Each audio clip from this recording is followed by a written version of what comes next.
Okay, this is blog post 5.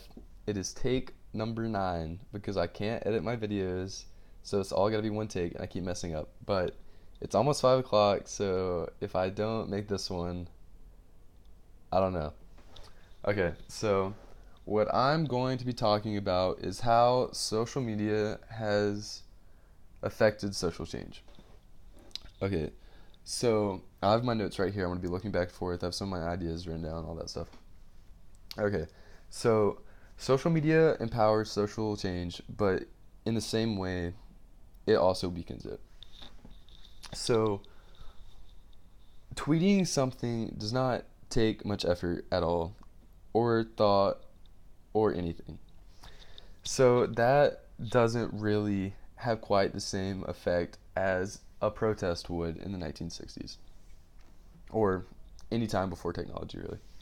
So, the March on Washington, it took roughly 6 months to organ, organize, organize.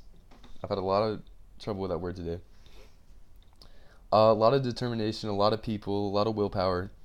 So whoever was in power, like, really had to take this seriously. They couldn't just like overlook it as in a tweet because it means they're serious. It takes a lot of effort to do that.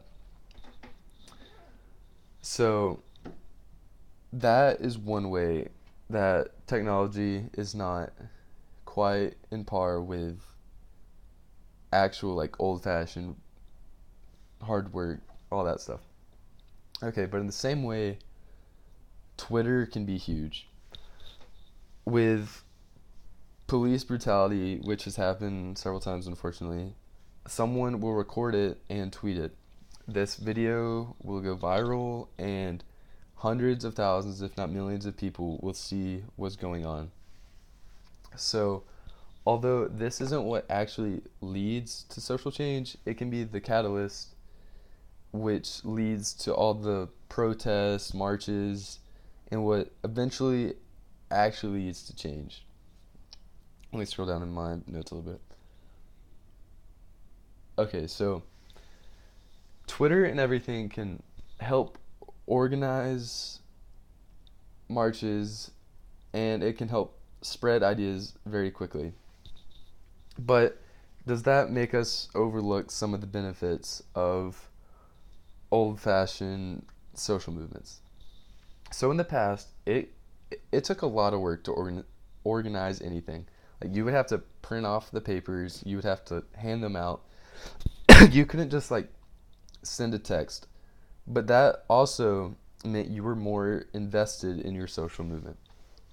So today, there isn't really much investment in whatever it is.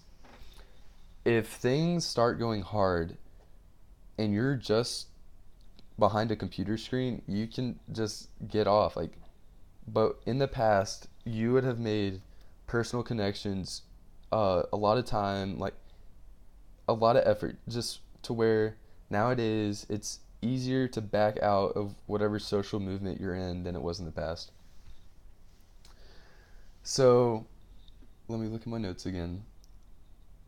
Okay, so pretty much the benefit of social media is that it's easier to organize social movements, protests, and everything. But a lot of people only do that. They mistake tweeting stuff for actually doing social change. Like, it's not the tweets that will get things changed, it's the tweets like spreading ideas which lead to the actual protests and movements that causes social change.